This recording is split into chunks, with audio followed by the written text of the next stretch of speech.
Sauparnika, PR വർക്കുകൾക്ക് ഒരു അതിരില്ലേ? ഇപ്പൊ social media തുറന്ന ഒന്നേ കാണാനുള്ളൂ. ഒരു പ്രായമായ ഒരു ചേട്ടൻ നിന്ന് എന്നെ കൊണ്ട് അവർ ജയിച്ചതാണ് എന്ന് പറയുന്ന ഒരു വീഡിയോ കണ്ടിട്ട് അവർക്ക് വേണ്ടപ്പെട്ട ആരെങ്കിലും കൊണ്ട് ഇതങ്ങ് കൊടുപ്പിച്ചാൽ പോരുന്നെങ്കിൽ ഈ നാണക്കേടങ്ങ് ഒഴിവാക്കായിരുന്നു. എന്തിനാണ് ഈ അവരുമായി സഹകരിക്കാത്ത ഒരാളിനെ കൊണ്ടുവന്ന് പൈസ കൊടുപ്പിച്ചതെന്നാണ് ഞാൻ ആലോചിക്കുന്നത്. ഇത്രയ്ക്ക് ബുദ്ധിയില്ലാത്ത PR ടീമാണോ CPM വേണ്ടി ഇവിടെ വർക്ക് ചെയ്യുന്നത്? അല്ലേ, ഞാൻ ഇതിനു മുമ്പ് ചേച്ചിയോട് പറഞ്ഞു, CPM അത്രയ്ക്ക് എതിർപ്പുള്ള ആരവാണ് ഈ CPM PR ചെയ്യുന്നതെന്ന്. കാര്യം സർക്കാരിന്റെ PR ഉൾപ്പെടെ പൂർണ്ണമായി CPM തകർക്കുന്ന രീതിയിലാണ്. എനിക്ക് തോന്നുന്നു ഇപ്പൊ കുറച്ചു നാളായിട്ട് നികേഷ് കുമാറാണ് CPM പഴയ വൈരാഗ്യം എന്തായാലും ഉള്ളിൽ ഉണ്ടാവും. അതായിരിക്കും സ്വന്തം അച്ഛനോട് ചെയ്തതൊക്കെ മനസ്സിൽ വെച്ച് പകപോക്കുന്ന സംശയമുണ്ട്. കാരണം നമുക്കറിയാം CPM സാധാരണഗതിയിൽ സർക്കാർ ഇടതുമുന്നണിയുടേതാണ്. അപ്പോൾ അവർക്ക് ഫണ്ട് സാധാരണ നികുതി പണം പോലും അവരെടുത്ത് അവർ PR വർക്ക് ചെയ്യാറുണ്ട്. പക്ഷെ PR എല്ലാം തിരിച്ചടിയാണ്. ചേച്ചി പറയും ഇവരുടെ അടുത്തായിട്ട് വിജയിച്ച ഒരു PR ഏതെങ്കിലും ഒരു PR ചേച്ചി പറയും വിജയിച്ചത് ഏതാ?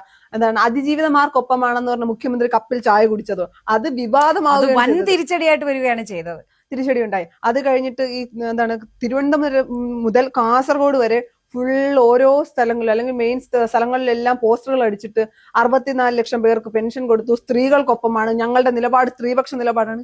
ഇതൊക്കെ തിരിച്ചടിയല്ലേ ആയിട്ടുള്ളൂ. അല്ലാതെ ഈ പറയുന്ന PR ചെയ്യുന്നവര് പോലും എനിക്ക് തോന്നുന്നു ഈ സർക്കാരിനെ എങ്ങനെയും താഴെ ഇറക്കണം. അതാണ് ഈ PR ടീമിന് കൃത്യമായി പൈസ കൊടുക്കുന്നില്ലേ? അതുകൊണ്ടാണോ അതിന് സാധ്യതയില്ലേ ചേച്ചി? കാര്യം നികുതി പണമുണ്ട്, ശബരിമലയിൽ നിന്നൊക്കെ കട്ടുവച്ചിരിക്കുന്ന പണം ഇപ്പൊ അവർക്കൊരു പഞ്ഞമില്ലല്ലോ. ഖജനാവ് കാലിയാണെങ്കിലും CPM കയ്യിൽ കാശുണ്ട്. അതുകൊണ്ട് ആ ഒരു കാര്യത്തിൽ സംശയമില്ല. പക്ഷെ എനിക്ക് തോന്നുന്നു അതല്ല, ഈ കൊടുക്കേണ്ട കാശ് PR ടീമിന് കൊടുക്കാതെ ഇടനിലക്കാരൻ CPM തട്ടിയോന്ന് അറിയണമല്ലോ. അതാണ് അതിനൊരു സാധ്യതയുണ്ട്. അല്ല ചേച്ചി, പക്ഷെ മറ്റൊരു കാര്യമുണ്ടല്ലോ, ഈ പറയുന്ന പോലെ മുതിർന്ന മാധ്യമ പ്രവർത്തകനാണ് MV നികേഷ് കുമാർ. ഇപ്പൊ രാഷ്ട്രീയമായി പറഞ്ഞാൽ MV നികേഷ് കുമാറിനോട് അല്ലെങ്കിൽ ഐഡിയോളജിയോടൊക്കെ ഒരുപാട് എതിർപ്പ് എനിക്കുണ്ട്. പക്ഷെ ഒരു ജേർണലിസ്റ്റ് എന്ന നിലയിൽ ഞാൻ ഒരുപാട് എന്ന് വെച്ചാൽ ഇപ്പോഴത്തെ മരമുറി റിപ്പോർട്ടറിലിരുന്ന പഴയ റിപ്പോർട്ടറിലുണ്ടായിരുന്ന പഴയകാല മാധ്യമ പ്രവർത്തകരെല്ലാം തന്നെ പറഞ്ഞിട്ടുണ്ട്, വളരെ വളരെ കൃത്യമായ രീതിയിൽ മാധ്യമ പ്രവർത്തനം നടത്തുന്ന ഒരാൾ തന്നെയായിരുന്നു അദ്ദേഹം എന്നും അവിടെ അദ്ദേഹത്തോടൊപ്പം വർക്ക് ചെയ്യാൻ കഴിഞ്ഞത് തന്നെ ഈ മാധ്യമപ്രവർത്തക എന്ന ജീവിതത്തിൽ വളരെയധികം സന്തോഷം നൽകുന്നതാണെന്ന് പറഞ്ഞ ഒരുപാട് പേരുണ്ട്. ആ ഒരു നികേഷ് കുമാറാണ് ഇപ്പോ CPM PR ചുമതല. ആ നികേഷ് കുമാറിന് ഇത്രത്തോളം മണ്ടനാണോ, അല്ലെങ്കിൽ ഇത്രയും എക്സ്പീരിയൻസ് ഉള്ള സൗവർണിക പറഞ്ഞതുപോലെ എന്തോ ഉള്ളിൽ വെച്ച് പെരുമാറുന്നത് പോലെയാണ് നമുക്ക് തോന്നുന്നത്. കാരണം ഒറ്റ കാര്യം ചെയ്താൽ മതിയായിരുന്നു, അയാൾക്ക് പകരം ഇവരുടെ തന്നെ പ്രിയപ്പെട്ട ആൾക്കാർ ആരെങ്കിലും ഒക്കെ കാണുമല്ലോ. അതായത് അത്രയ്ക്ക് അന്ധമായി, അതായത് കണ്ണ് കണ്ടുകൂടാത്ത രീതിയിൽ CPM അനുഭാവമുള്ള ആൾക്കാർ, അവരെ കൊണ്ട് പൈസ കൊടുപ്പിച്ച അനുഭാവികളൊക്കെ ഇല്ലാണ്ടായി കാണും കേരളത്തിൽ. അതുകൊണ്ടായിരിക്കണം പുറത്തുനിന്ന് ഒരാളെ കെട്ടിയിറക്കി. അത് ഓർത്തില്ല, അത് ശരിയായിരിക്കും. അങ്ങനെ വരാൻ പോലും ഒരാളുണ്ടായില്ല. ഈ പ്രായമായവരെ ആ ഒരു കാര്യം ശരിയാണ്. കാരണം പഴയ കമ്മ്യൂണിസ്റ്റുകാരെന്ന് പറഞ്ഞാൽ കമ്മ്യൂണിസ്റ്റ് എന്ന് പറയാൻ തന്നെ അവർക്കൊരു അഭിമാനവും ആവേശവുമായിരുന്നു. നമ്മുടെ വി കുഞ്ഞികൃഷ്ണന്റെ പുസ്തക പ്രകാശനത്തിന് വന്നിരുന്ന കുറേ വയസ്സായ ആൾക്കാരുണ്ടായിരുന്നു.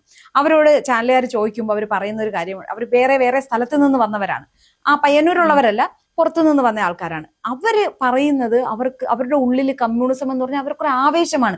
പക്ഷെ ഇപ്പോഴത്തെ കമ്മ്യൂണിസം എന്ന് പറഞ്ഞാൽ അത് പിണറായിസമായി മാറിയിരിക്കുകയാണ്, ഒരു മാഫിയയുടെ കയ്യിലാണ്.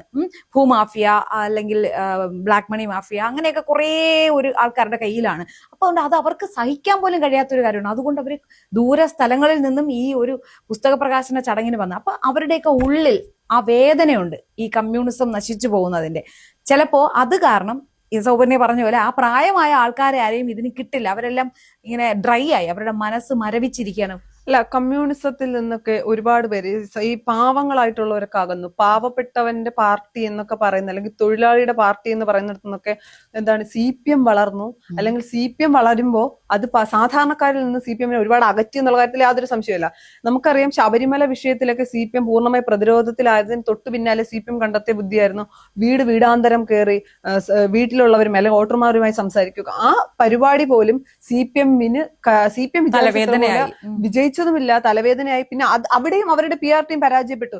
MA ബേബി ഒരു വീട്ടിൽ കയറി പാത്രം കഴുകുന്ന വിഷ്വൽ എടുത്ത് അത് പ്രചരിപ്പിച്ചത് അവരുടെ PR ടീമാണ്. അവിടെയും ആ PR ടീം പാത്രം കഴുകിയത് തെറ്റെന്നല്ല, പക്ഷേ അത് സ്വാഭാവികമായി, എന്നിട്ട് അവർ തന്നെ പറഞ്ഞു വർഷങ്ങളായി MA ബേബി അത് പാത്രം കഴുകാറുണ്ട്, അത് എടുത്ത് അദ്ദേഹം പോസ്റ്റ് ചെയ്യേണ്ട കാര്യം ഉണ്ടായിരുന്നില്ലല്ലോ. കാര്യമില്ലായിരുന്നു. അപ്പൊ ആ ഒരു കാര്യത്തിനെ പോലും അവർ ഹൈലൈറ്റ് ചെയ്തത് അവർക്ക് തിരിച്ചടിയായി. അതുപോലെ തന്നെ ഇപ്പൊ അടുത്തായി നടത്തിയ ഇപ്പം ഈ തെരഞ്ഞെടുപ്പ് മുന്നിൽ കണ്ടുകൊണ്ടാണല്ലോ ഏത് പാർട്ടിയാലും ഇപ്പം പുതുയുവയാത്ര, പ്രതിപക്ഷ നേതാവിന്റെ പുതുയുവയാത്രയും 3 മേഖലകളായി നടക്കുന്ന ജാഥകൾ, CPM-ന്റെ ജാഥകൾ അല്ലെങ്കിൽ ഇടതുമുന്നണിയുടെ ജാഥകളെല്ലാം പോകുന്നത്. ആ ഒരു ജാഥയിൽ പോലും ബംഗാളികളെ മുദ്രാവാക്യം വിളിക്കാൻ പഠിപ്പിക്കുന്ന വീഡിയോ ഉൾപ്പെടെ അതെടുത്ത് പ്രചരിപ്പിച്ചത് എന്തിനാണ്? അത് വളരെ വലിയ മണ്ടത്തരം. അതാ ഞാൻ പറഞ്ഞത്, ഈ PRT മനഃപൂർവ്വം CPM-ന് ഏത് വിരുദ്ധേനെ തുലയ്ക്കുക എന്ന ലക്ഷ്യത്തോടു കൂടിയാണ് PRT മുന്നോട്ട് പോകുന്നത്. ചേച്ചി, ഒരു സാധാരണക്കാരെ നമുക്കറിയാം, ക്ഷേമ പെൻഷനൊന്നും കൃത്യമായി കിട്ടിക്കൊണ്ടിരിക്കുന്ന ഒരു സാഹചര്യം ഒന്നും അല്ല കേരളത്തില്. പെൻഡിങ് ഇട്ടാണ് കൊടുക്കാറ്. അപ്പൊ സാധാരണക്കാർ പലരും ഈ ഒരു പെൻഷനെ ഡിപ്പെൻഡ് ചെയ്ത് നിൽക്കുന്നവരുണ്ട്. ഇവര് കൊടുക്കാൻ ഉദ്ദേശിച്ച സന്ദേശം എന്ന് പറയുന്നത് MV ഗോവിന്ദന്റെ പരിപാടിക്ക് ഒരു സാധാരണക്കാരൻ, ഒരു വൃദ്ധൻ തന്റെ പെൻഷൻ കൊടുക്കുന്നു, മുഴുവൻ കൊടുക്കുന്നു, എന്നിട്ട് CPM ഇനിയും അല്ലെങ്കിൽ ഇതേ സർക്കാർ തന്നെ വീണ്ടും വരണമെന്ന് പറയുമ്പോൾ അതൊരു ജനവികാരമാണ് എന്നാണ് വരുത്തി തീർക്കാൻ ശ്രമിച്ചത്. ഇപ്പൊ വന്നത് എന്താണ്? പാർട്ടിക്കാർ പറഞ്ഞു ഞാൻ കൊടുത്തു, ആ പൈസ തിരികെ തരാമെന്ന് പറഞ്ഞു. പക്ഷെ ആ ആൾ എനിക്ക് തോന്നുന്ന ഒരു നിഷ്കളങ്കനാണ്. ചിലപ്പോ ഈ പറയുന്ന എന്തെങ്കിലും ഒരു ആനുകൂല്യം, നമുക്കൊരു ഉദാഹരണത്തിന് ഞാൻ പറഞ്ഞാലും, ചിലപ്പോ അവിടെ CPM ഭരിക്കുന്ന പഞ്ചായത്തായിരിക്കും, അവിടെ ഒരു കട്ടിലെങ്ങാനും ആയിരിക്കും ഈ ആൾക്ക് കൊടുത്തിട്ടുള്ളത്. എന്നിട്ട് അവർ പറഞ്ഞിട്ടുണ്ടാകും ഞങ്ങൾ കട്ടിലൊക്കെ തന്നതല്ലേ, ഈ പരിപാടിക്ക് ഒന്ന് വരണം എന്ന് പറഞ്ഞ് ചിലപ്പോ 100-200 രൂപ അധികം കൊടുക്കാമെന്ന് പറഞ്ഞിട്ടുണ്ടായിരിക്കും. സാധാരണക്കാരാണ്, വയസ്സായ ആളുകളാണ്. സ്വാഭാവികമായി അവരാ പണ്ട് സമരത്തിന് ആളെ വിളിക്കുന്നത് പോലെ പെയ്ഡ് ആളിനെ ഇറക്കി. വനിതാ മതിലിന്റെ സമയത്ത് തൊഴിലുറപ്പുകാരെയൊക്കെ നിർബന്ധിച്ചു കൊണ്ടുപോയതല്ലേ. പക്ഷെ ഇവർക്ക് അറിയില്ലായിരുന്നു ഇത് എന്തെങ്കിലും പുറത്തു വരും എന്നുള്ള കാര്യം. CPM-ന് കഷ്ടകാലം എന്ന് വെച്ചാല് ഇത്രയും കഷ്ടം പിടിച്ചൊരു കാലം. ഇത് ഈ പൈസ MV ഗോവിന്ദൻ കൊടുക്കുന്ന ആ ചടങ്ങിന്റെ വീഡിയോ പുറത്തിറങ്ങിയപ്പോൾ തന്നെ ആൾക്കാർ പറയുന്നുണ്ട് ഇത് അവിടെ നിന്ന്, അതായത് മുൻപ് നിയമസഭാ തെരഞ്ഞെടുപ്പിന്റെ ഫണ്ട് മുക്കിയതും ധൻരാജ് രക്തസാക്ഷി ഫണ്ട് മുക്കിയതും പോലെ ഇതും മുക്കാനാണോ എന്നായിരുന്നു ആദ്യം എല്ലാവരും അതിനെ കുറിച്ച് കമന്റ് ചെയ്തിരുന്നത്. പക്ഷെ ഇപ്പൊ വൈകിയാണെങ്കിലും അതിന്റെ നിജസ്ഥിതി എന്താണെന്നുള്ളത് ആ കൊടുത്ത ആ ആളിന്റെ വായിൽ നിന്ന് തന്നെ ജനം കേട്ടു. ഇതുകൊണ്ട് ആൾക്കാരെല്ലാം ഇപ്പോഴും വീണ്ടും കൃത്യമായ ധാരണ തന്നെയാണ് ആൾക്കാർക്ക് ഉണ്ടായിട്ടുള്ളത്. ഈ നിയമസഭാ തെരഞ്ഞെടുപ്പിൽ എന്തായാലും അതിന്റെ ഈ റിയാക്ഷൻ അവർ വോട്ടിലൂടെ പ്രതിഫലിപ്പിക്കുമെന്ന് തന്നെയാണ് മനസ്സിലാക്കുന്നത്. അല്ല, ഇനി ചേച്ചിക്ക് തോന്നുന്നുണ്ടോ PRT മടങ്ങുമെന്ന്? ഇനിയും മണ്ടത്തരങ്ങളുമായി വരും. ഇനിയിപ്പോ അടുത്ത് എന്തെങ്കിലും ഇതിന് ബദല, അല്ലെങ്കിൽ ഇത് ഓരോ തവണ CPM പ്രതിരോധത്തിലാകുന്ന വിഷയം വരുമ്പോ അതൊന്നൊന്ന് കേരളം അല്ലെങ്കിൽ വോട്ടർമാര് മറന്നു വരുമ്പോ അടുത്ത വിഷയം വീടാന്തരം ഒരു സൈഡ് കയറുമ്പോ ബംഗാളികളെ മുദ്രാവാക്യം പഠിക്കും. ഒന്ന് ആലോചിച്ച് നോക്ക്.